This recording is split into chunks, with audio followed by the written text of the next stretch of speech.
Ikitokea changamoto, yeye ndio wa kwanza kulalamika.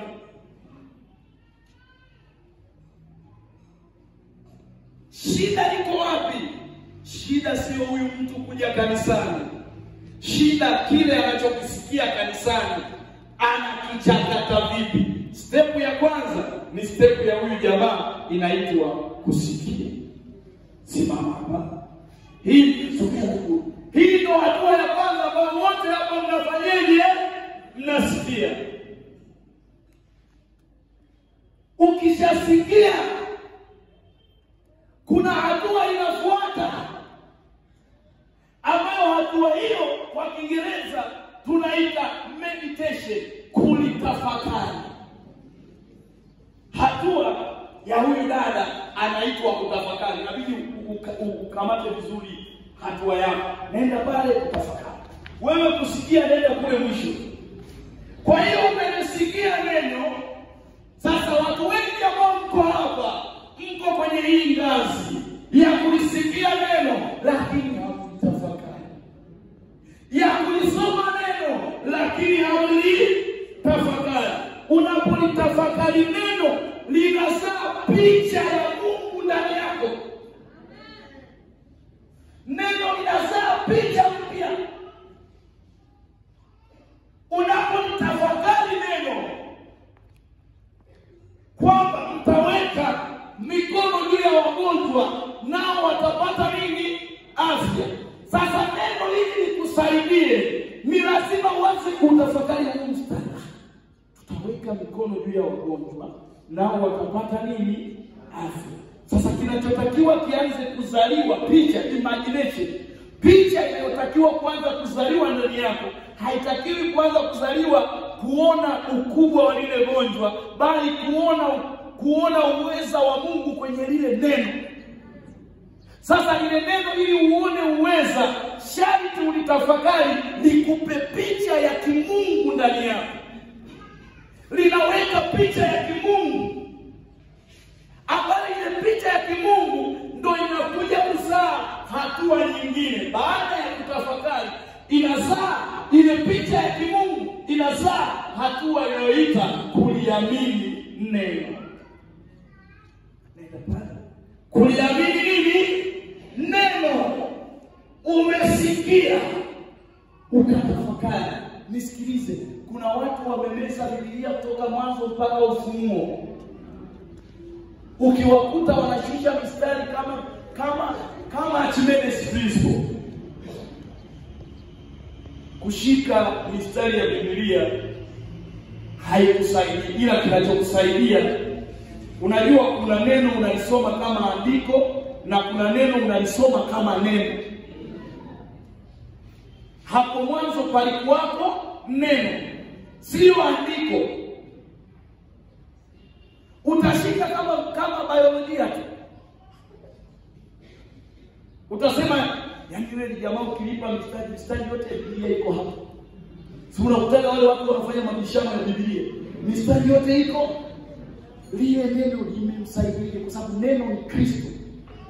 Kama ni Kristo, amemsaidiaje kwenye maisha? Maana yake aliishia kwenye eneo tu la kwanza la kusoma na kuhifadhi kichwani, ila lile neno haliko moyoni kumbadilisha yeye mwenyewe.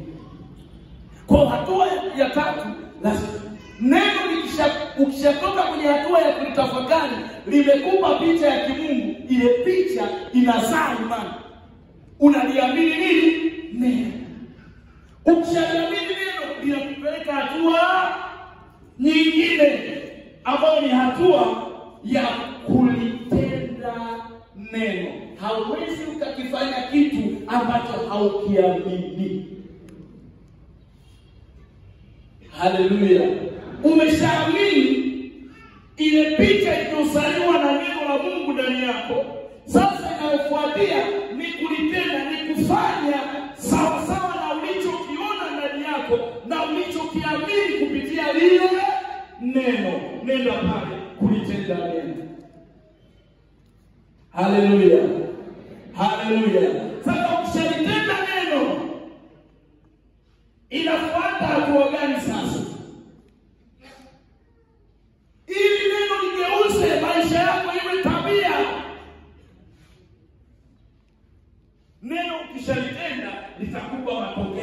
nenda pale. Italeta nini? Matokeo. Likishaleta matokeo, usiishie tu kwenye matokeo. Ni lazima uende hatua nyingine. Lile neno liwe maisha, kuliishi neno. Haleluya. Kuliishi. Sasa michakato yote hii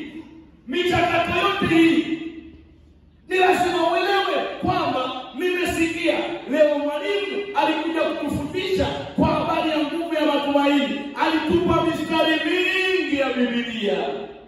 Lakini sasa acha nianze kusoma mmoja baada ya mwingine. Unakuwa umekaa kwenye biashara yako, unasoma mstari tu huu mmoja, unautafakari siku na unamwambia Mungu, Roho Mtakatifu nisaidie, kwa sababu Roho Mtakatifu ni msaidizi wetu na ulikuja kutusaidia na kutufundisha. Nisaidie kuelewa huu mstari ambao nimefanyaje, nimeusoma. Hapo unatafakari. Ule mstari kadri utakavyozidi kutafakari, mimi nitakushauri ni bora usisome mistari mingi, ila utumie wiki nzima kutafakari huu. Neno lenye majibu ni lile ambalo limepitia hizi hatua. Kama halijapita kwenye hizi hatua, haisemi. Hapo utakuwa unahudhuria, unarudi. Unahudhuria, unarudi. Unahudhuria, unarudi. Utafundishwa vitu vingi vitakavyokusaidia ni vichache. Lazima nipite kwenye huu mchakato. Lazima nipite kwenye huu nini? Mchakato. Sasa nikishapita kwenye huu mchakato, unamalizia huu mchoro, unajua muda wenu umeisha. Usije ukasema huyu Mtanzania atarudi kwa miguu, atatuchelewesha. Naomba mtazame huku mbele, kuna kitu nataka nifundishe cha kumalizia. Sasa neno likishapitia hizi hatua zote, nisikilize mpendwa kwa makini sana. Usiponisikiliza utaishi hivyo hivyo kila siku. Mwanadamu ameumbwa katika mazingira mangapi? Katika vitu vingapi? Vitatu. Sasa hivi naomba mpungue. Naomba kusikia, kutafakari na kuamini. Ndio ni hapa. Hiyo wengine rudi. Sasa huyu mwanadamu ambaye analisikia neno na kulitafakari, huyu mwanadamu ameumbwa kwa vitu vingapi? Vitatu. Haleluya. Na hivyo vitu ndivyo vinavyomsaidia aweze kulitenda hili neno, alisikie hili neno, aliamini hili neno na kuliishi hili neno. Sasa vitu hivi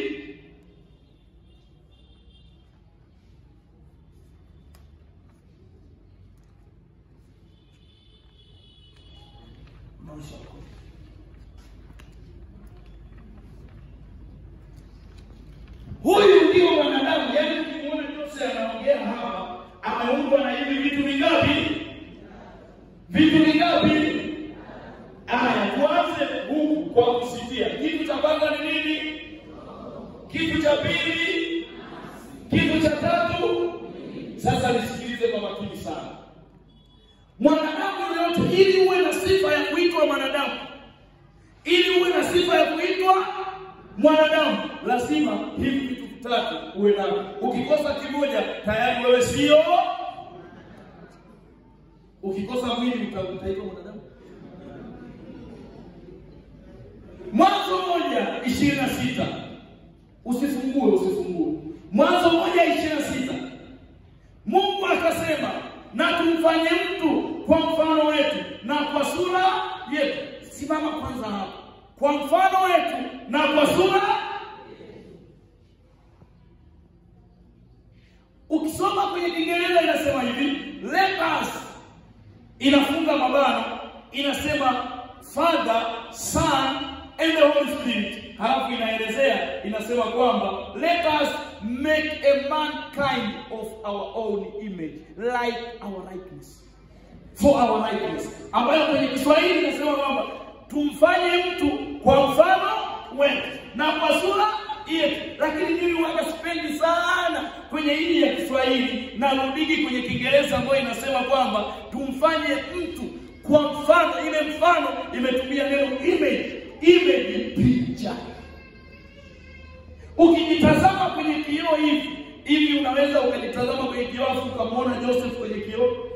Yaani umeenda asubuhi umejipodoa vizuri hivi, unataka kuona kama wanja yako imekaa sawa, unaenda kwenye kioo afu unakutana na picha unayoiona kwenye kioo ya mtumishi wa Mungu anahubiri ameshika na mic. Utakimbia kioo.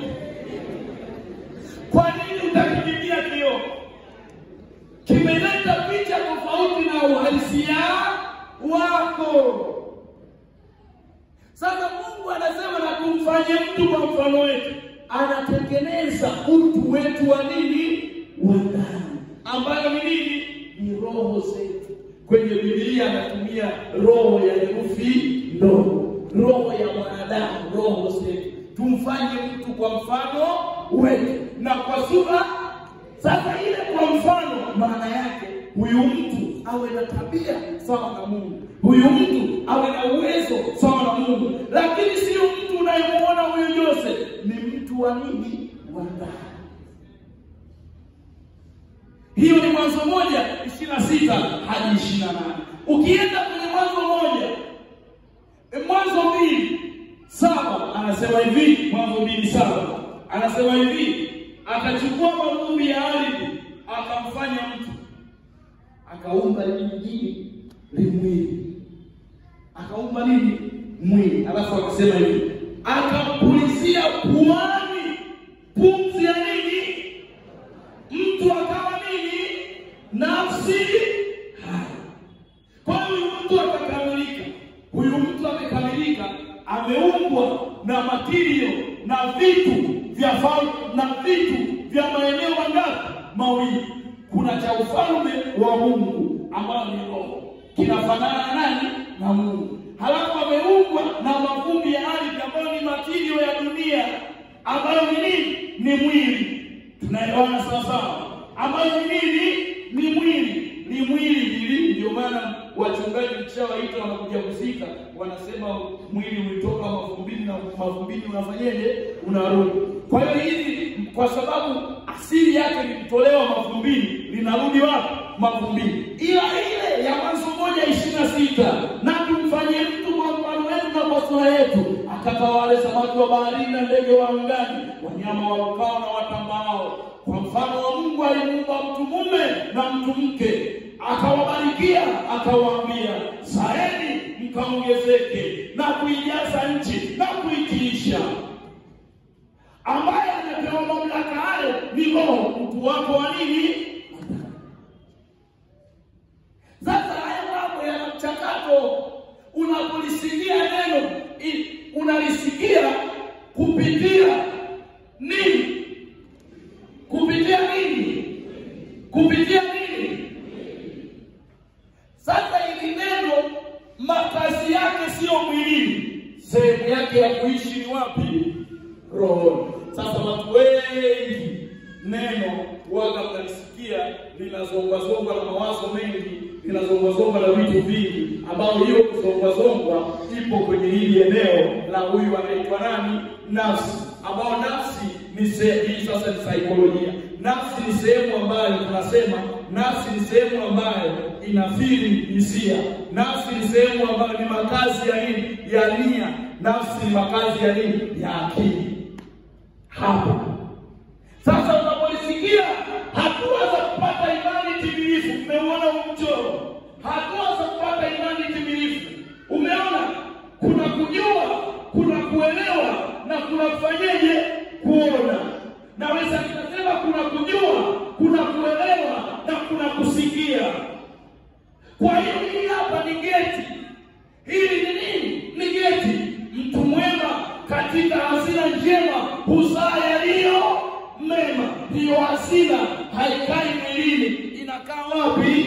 Rohoni. Kwa hiyo hili neno inatakiwa mlisikie, uhakikishe linaenda kukaa kwenye sehemu yake, kwa sababu neno ni Kristo, na Kristo ni mwana wa Mungu, na Mungu ni roho. Si kuna watu, yani kuna muda anafundishaga, nasemaga Mungu, hebu vichukue wapi?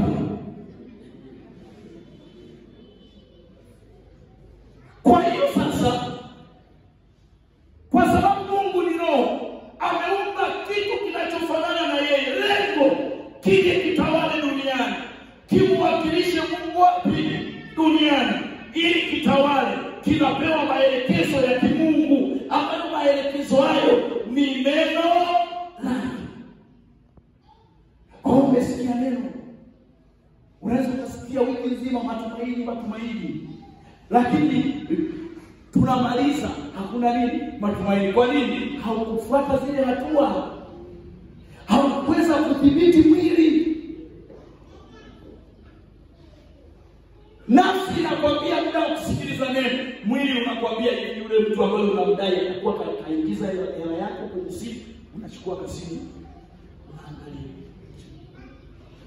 Mawazo mengi, unakuta unapoteza uhalisia. Kwa hiyo Mungu ametuumba kwa mfumo huu. Lazima ufuate utaratibu huu wa roho, nafsi na nini? Na mwili. Ulimwengu wa roho kiunganishi ulimwengu wa mwili. Simama kwa miguu yako.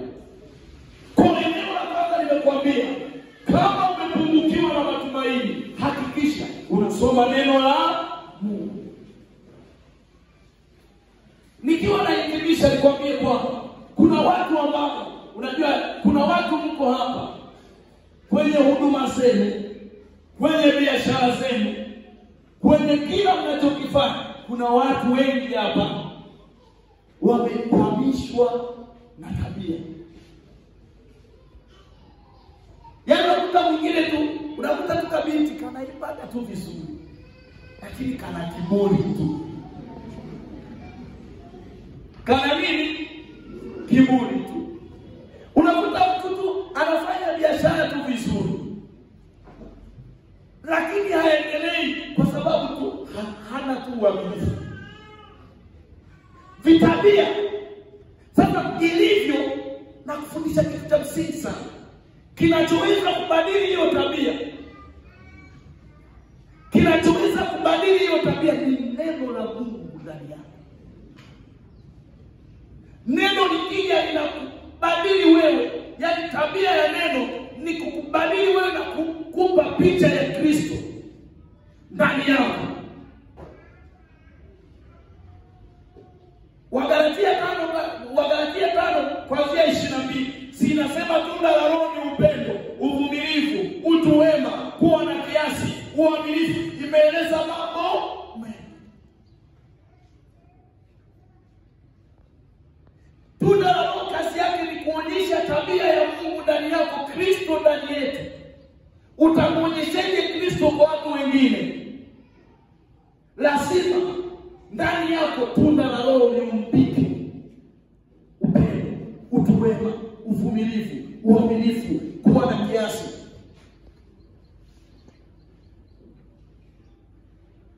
Kwa unakuta kama unataka, kuna watu mmehangaika.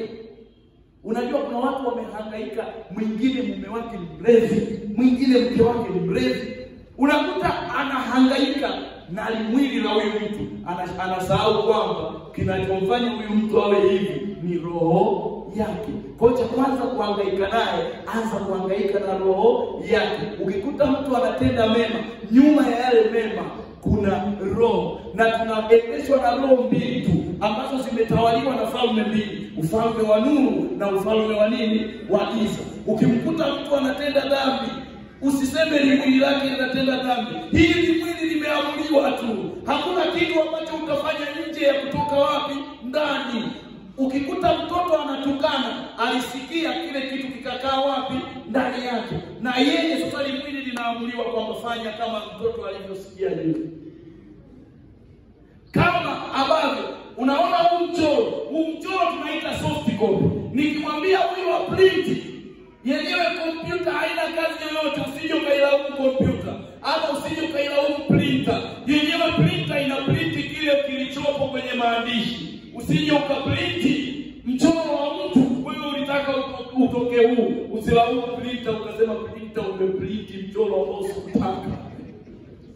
Printer lenyewe lipo tu, ndio hili ni mwili. Hili ni mwili lenyewe lipo tu. Ukilipa kimini linapokea, ila kimini kimeanzia wapi? Rohoni. Ukilipa mchoro wa hivi lenyewe linafanyaje? Linapokea. Kumbe ule mnyoo umeanzia wapi? Rohoni. Ukilipa uzinzi lenyewe linafanya, kwa sababu linaamuliwa kutoka ndani. Kwa hiyo kwa kwanza kugeuza ni wapi? Ukishageuza kule, huku kuna amuru tu. Printi mtu mwema katika hazina njema kutoa yaliyo. Umesikia neno limejaa kwa wingi rohoni, kitakachotoka hakika tofautiana na kile kilichojaa ndani. Hakuna miujiza kwenye ulimwengu huu. Ukikuta mtu amefanikiwa, mafanikio yalianza rohoni. Hakuna mtu ambaye mafanikio yake yalianza tu mwilini. Ukikuta, unajua mimi nizungumze tu kweli, mimi kuna maeneo mengine wala nakuwa mkali nikiendaga kuhubiri. Na wakalipiaga hao wa timu ya msifu na kuabudu. Kuna sehemu nilikuwa nimeenda kuhubiri. Yaani tulipoita timu ya msifu na kuabudu, walipokuja wameshika maiki, mazingira yakafanyaje? Nikaimba wimbo wa kwangu, nikamwambia nendeni kaka. Kwa nini? Tulipomaliza nikawaita kusema mmoja mnajiandaa kabla ya kuja wapi? Ibadani. Unakuta mhubiri wewe unasikia wimbo mwingine, akipanda yeye anakupoteza kabisa, hata kuanzia unafanyaje? Unashindwa. Kwa nini? Amewekeza mwilini. Matokeo ya nini muimbishwe mpaka mshangilie yasianzie tu mwilini? Matokeo yale yanaanzia wapi? Ndani. Hawezi ukazalisha nje ya hazina. Ukikuta mnaimba watu wanabubujika, maana yake kububujika kujaanza tu nje, kulianzia wapi? Ndio maana mwingine bila waitaka na waulizo wale mnasikia wimbo gani? Kuna muda mwingine mnatakiwa mbadilishe, hata kama mliojiandaa sio huu, mnabadili. Kwa nini? Roho Mtakatifu ametaka ambao hakujiandaa nao. Unajua hata sisi wenyewe kuna muda unapanda pale madhabahuni, unakuta unapata kitu kipya, unabadilisha, unaanza kuandika kitu kipya. Unaweza kung'ang'ania, Mungu nimejiandaa na nimeandika hadi Mungu wa project hapo, lakini kwamba hilo neno sio baya, ila saa yake haijafanyaje? Haijafika. Haleluya. Haleluya. Kwa hiyo nimekwambia kwamba ili tumaini lako lizidi kuwa imara ama uongezewe tumaini, sharti usome neno la Mungu sana. Neno la Mungu likae kwa wingi sana ndani yako. Itakapokuja toba, unajua sisi tuaminio, mnajuaga wale masteri ndio kwenye movie, wale mnaoangalia movie za kina Arnold Schwarzenegger miaka hiyo,